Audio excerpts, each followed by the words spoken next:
আমন্ত্রণ ব্যবসা বাণিজ্য আর অর্থনীতির সবশেষ খবর নিয়ে নিউজ 24 এর নিয়মিত আয়োজন পূবালী ব্যাংক পিএলসি বিজনেস টাইমে। দর্শক, আপনাদের সাথে আছি আমি ফয়সাল মাহমুদ।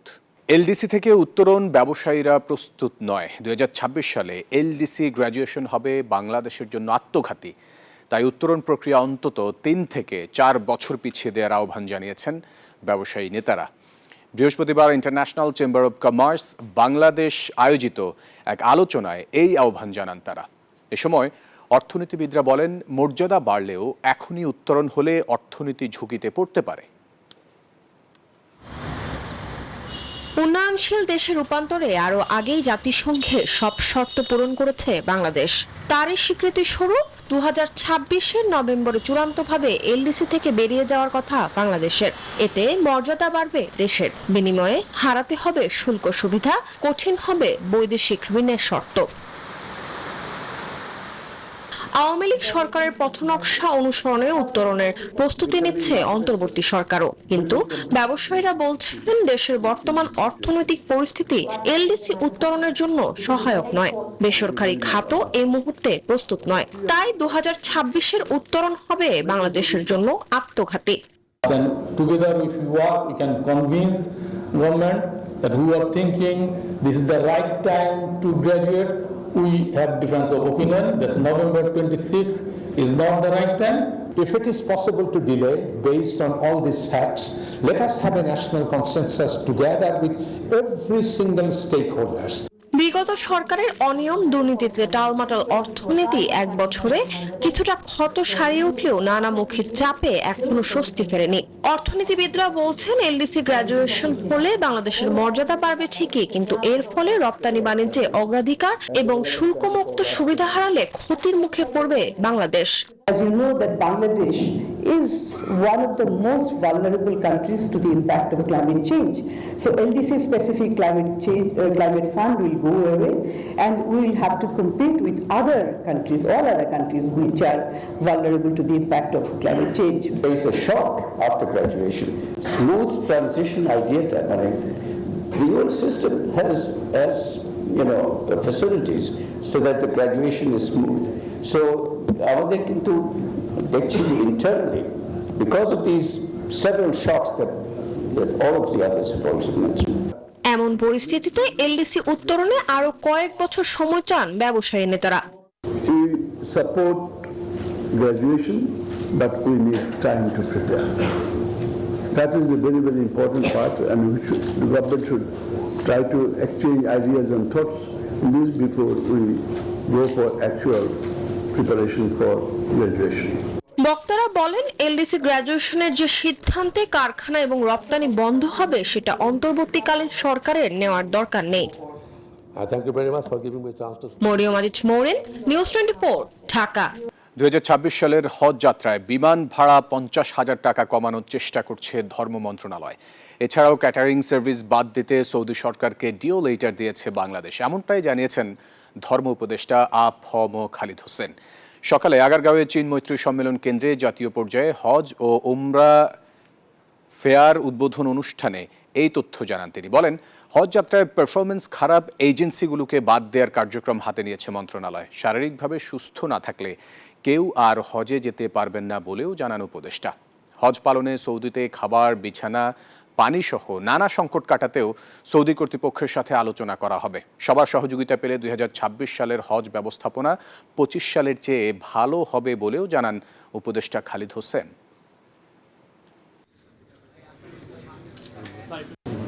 নামমাত্র এজেন্সি একজন লোক পাঠায়, দুজন লোক পাঠায়, অথবা পাঠায় না, 3 বছর যাবত পাঠায় নাই, এইরকম এজেন্সির শত শত এজেন্সি আছে। আমরা এদেরকে মাইনাস করতে চাই, কারণ এই বিজনেসে যদি আপনি না থাকেন, আপনি একজন হাজি পাঠাবেন অথবা পাঠাবেন না, এটা আমরা বিব্রত হই। বাংলাদেশ টেকসই ও নবায়নযোগ্য জ্বালানি সমিতি BSREA এবং অস্ট্রেলিয়া স্মার্ট এনার্জি কাউন্সিলের মধ্যে একটি সমঝোতা স্মারক স্বাক্ষর হয়েছে। বৃহস্পতিবার ঢাকায় অস্ট্রেলিয়ান হাই কমিশনে ভার্চুয়ালি চুক্তি স্বাক্ষর হয়। সমঝোতা স্মারকে BSREA এর সভাপতি মোস্তফা আল মাহমুদ এবং স্মার্ট এনার্জি কাউন্সিলের প্রধান নির্বাহী কর্মকর্তা জন গেমস স্বাক্ষর করেন।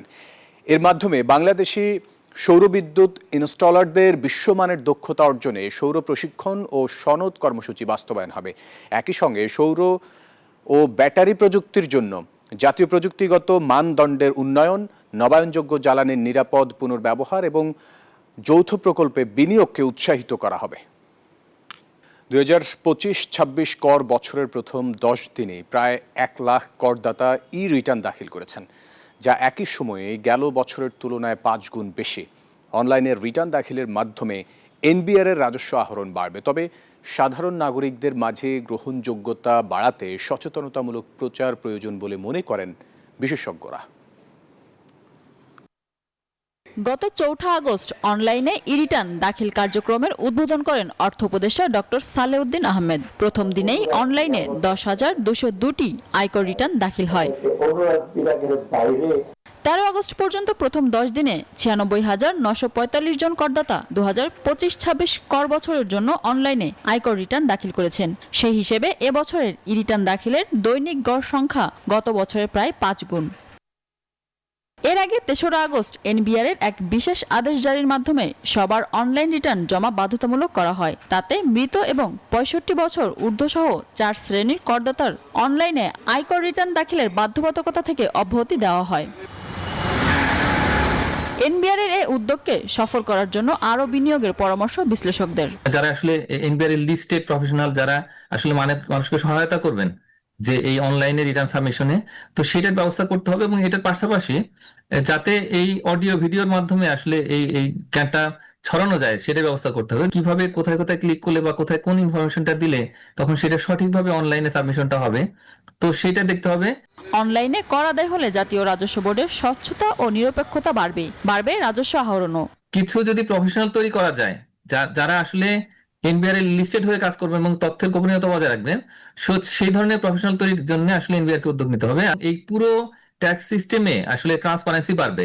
Bank transfer, mobile financial service সহ বিভিন্ন মাধ্যমে অনলাইনে কর পরিশোধ ও রিটার্ন দাখিলের পর তাৎক্ষণিকভাবে আয়কর সনদ প্রিন্ট নেওয়ার সুবিধাও রেখেছে এনবিআর। সঠিক কিনা মিনা ফেরদাউস, নিউজ 24, ঢাকা।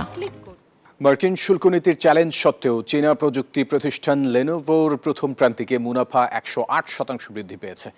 বৃহস্পতিবার এক প্রতিবেদনে এই তথ্য দিয়েছে রয়টার্স। সংবাদ মাধ্যমটি জানায়, চলতি বছরের প্রথম 3 মাসে তাদের লাভ বেড়েছে দ্বিগুণেরও বেশি, যা প্রায় $50,50,00,000।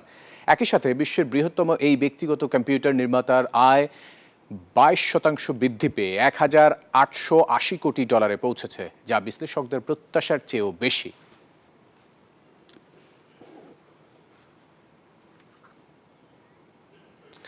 মূল্যসূচকের উত্থানে চলতি সপ্তাহের লেনদেন শেষ হয়েছে দেশের প্রধান পুঁজিবাজার ঢাকা স্টক এক্সচেঞ্জ ও চট্টগ্রাম স্টক এক্সচেঞ্জে। তবে গত কার্যদিবসের তুলনায় উভয় বাজারে লেনদেন কমেছে। বৃহস্পতিবার সপ্তাহের শেষ কার্যদিবসে ডিএসইতে সবকটি সূচকের মান বেড়েছে। প্রধান মূল্যসূচক ডিএসই এক্স 35 পয়েন্ট বেড়ে অবস্থান নেয় 5,350 পয়েন্টে। তবে গত কার্যদিবসের চেয়ে লেনদেন 1 কোটি টাকা কমেছে। এছাড়া হাতবদল হওয়া শেয়ার ও মিউচুয়াল ফান্ড ইউনিটের মধ্যে দাম বেড়েছে 168টির, কমেছে 154টির এবং অপরিবর্তিত রয়েছে 77টি কোম্পানির শেয়ারের দাম। অন্যদিকে দেশের অপর পুঁজিবাজার সিএসইতে সার্বিক সূচক CASPI 47 পয়েন্ট বেড়েছে, আর টাকার অঙ্কে লেনদেন 5 কোটি টাকা কমেছে।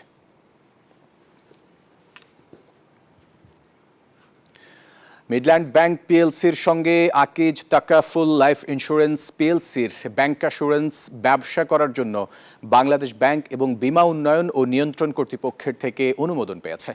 সোমবার মিডল্যান্ড ব্যাংক তাদের সকল শাখায় গ্রাহকদের মধ্যে পলিসি বিপণন কার্যক্রম শুরু করে। জানানো হয়, শরিয়া মোতাবেক পরিচালিত Akij Takaful life insurance PLC ব্যাংকাসুরেন্সের মাধ্যমে মিডল্যান্ড ব্যাংকের গ্রাহকদের শরিয়া মোতাবেক ব্যাংকা তাকাফুল বীমা সেবা পৌঁছে দিতে সক্ষম হয়েছে। বাংলাদেশের ব্যাংকিং ও ইসলামী বীমা খাতে এটি একটি উল্লেখযোগ্য মাইল ফলক।